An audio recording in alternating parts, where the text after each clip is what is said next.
Welcome to our weekly program, The Inside Story of Chabad in America through the Mindel Archives.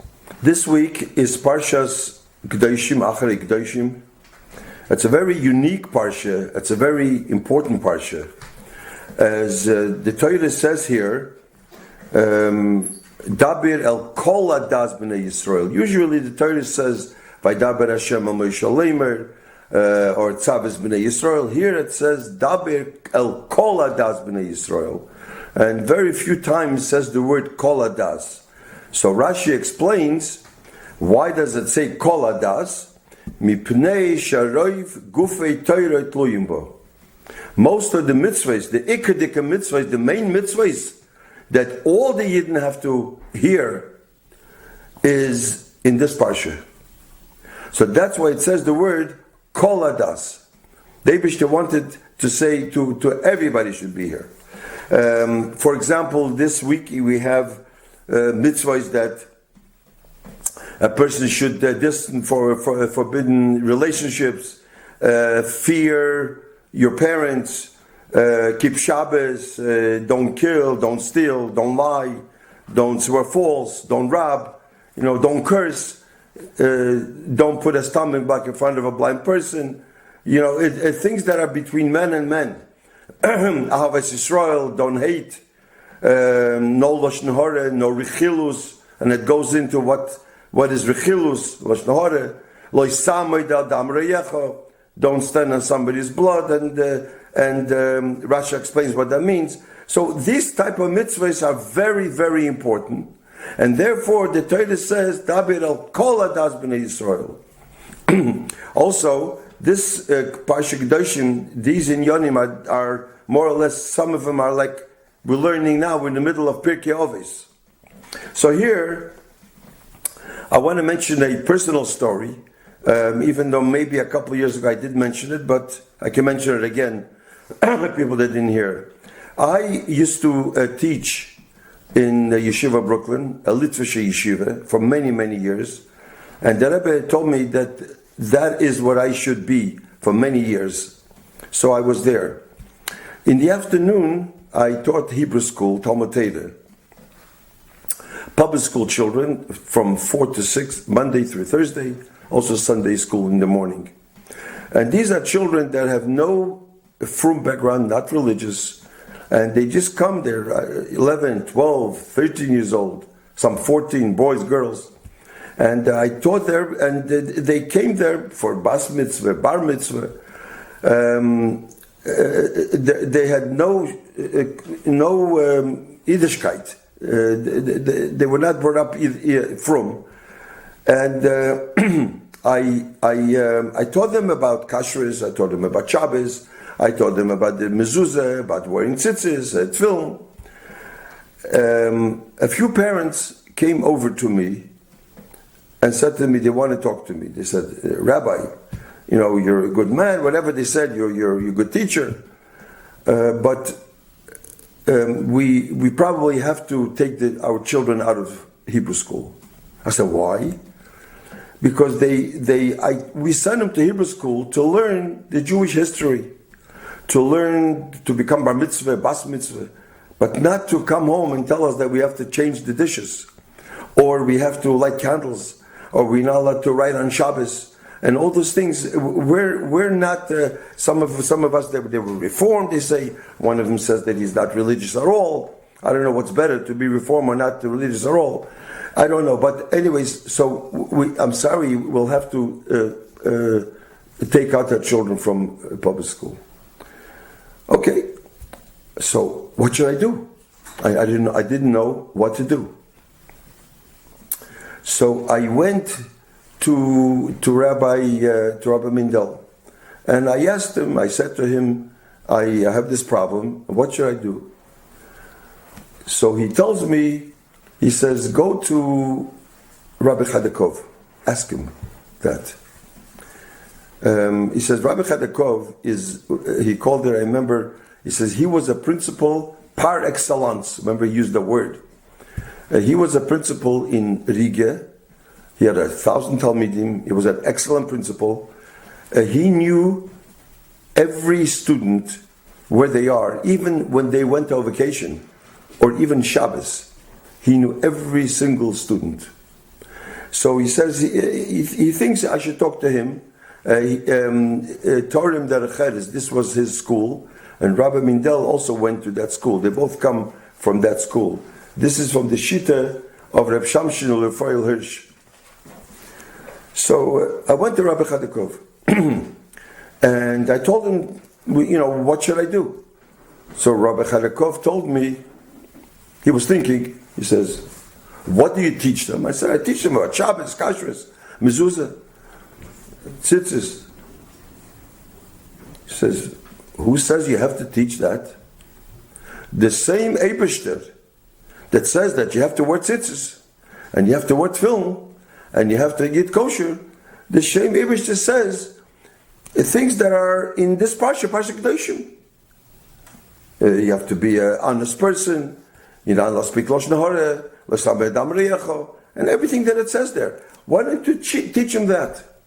What will happen, he tells me, when the children will come home and the parents will see a difference, where in public school they don't teach them those things, and here they will learn these things, how to be a nice person. The parents will realize that, then they'll come back to you, they'll thank you, and then you can teach about Shabbos and about Kashrus and about everything, and they'll accept it. Do that. That's what he tells me. Achap. So I did it. I stopped about Shabbos. I did mention here and there, but the main thing was about not speaking Lashon Hara and about being a mensch, like it says in the Parsha, some things of Pirkei Avos. Okay, the end is, those children, many of them, that the parents complained, they married religious, from girls, from boys. Some of them live in Israel now. So I got this from Rabbi Chadakov. So, and this was Takia from Pashas Gedoshim, that I taught how important it is, where it says that Kol Adas Bnei Yisrael, how much we can learn and how important it is. All in Yoni bin Odom Lachavere. Okay. Now I wanted to had more things this parsha to say, but since I want to tell you something very special, so I'm going to do this now. Everybody now is speaking about the vaccine. They're questioning, what should they do? Some doctors say that you should take. Some doctors say no. Some Rabbonim say you should take it, the vaccine. Some Rabbonim say no.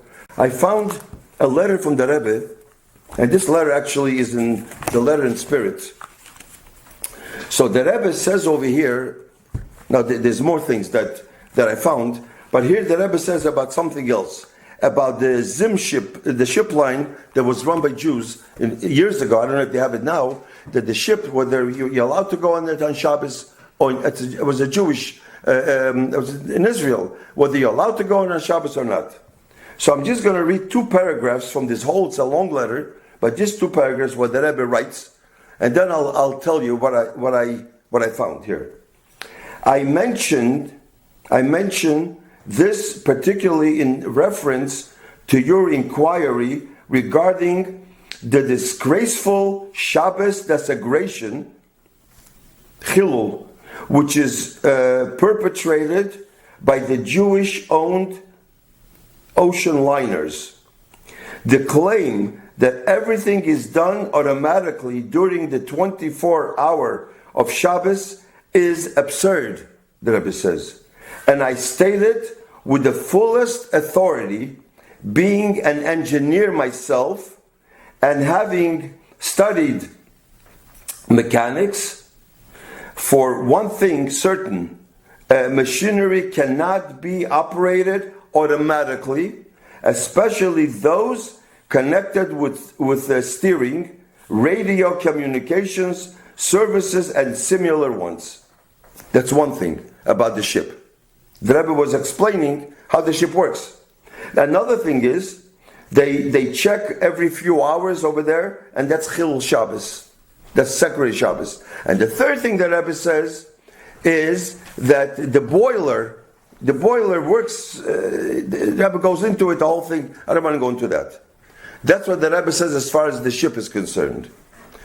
Then the Rebbe says in another paragraph, at the same letter, unfortunately, there have been rabbis, rabbonim, who have been misled and have misled others on this subject in their ignorance of the technical aspects involved and under the influences of the misleading statements by technicians who did not choose to reveal all the facts.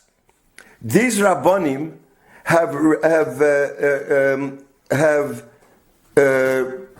regularly been misled into thinking or even declaring openly that no Shabbos desecration was here involved. Okay, so these rabbonim said that you're allowed to go on the ship. The Rebbe says no, you can't go. And the reason that the rabbonim were saying that, because they were misled. Rabbonim only paskin what the facts that they were told. That's all they know. They're not engineers. They just say what some engineers say. Okay. Now, benegay to us, if rabbonim are supporting some doctors, it's based on some doctor's opinion and health department. And these facts might be misled or changed. For example, I'll give you an example. There's another letter that the Rebbe writes. Somebody asked the Rebbe, that why doesn't the Rebbe aser smoking cigarettes? So we have a few letters written in our book. But one letter, I don't know if I have it there yet, one letter the Rebbe writes, because first of all, not every doctor says that smoking cigarettes is dangerous. And number two, what if a doctor will come out in a year or 2 or 3 and say, oh, it's nicht, all doctors will come, and nicht gefährlich. We don't know. How can they paskin something? Rabbonim can only paskin on the facts that they hear. But otherwise, they're not doctors. They should aser cigarettes. So they're not professionals. They can only go to experts, and they might be misled. So this is, or remember, I remember a few years ago there was a whole thing of sheitlach. Of the sheitel, whether the sheitel you're allowed to wear certain sheitlach, they come from India, and many rabbonim said it's no problem. Many rabbonim said it is a problem, and they found out later on that there's no problem. There's a lot of millions of dollars was spent for nothing, and the rabbonim paskin, some of them is no good, and then they found out differently. Why? It's not the rabbonim's fault. It's what they were told. According to what they were told, they were misled. But this is what I saw, so I think it's for everybody to decide what they have to do. So, in Mirz Hashem, next week, we will continue our Thursday night program. Thank you.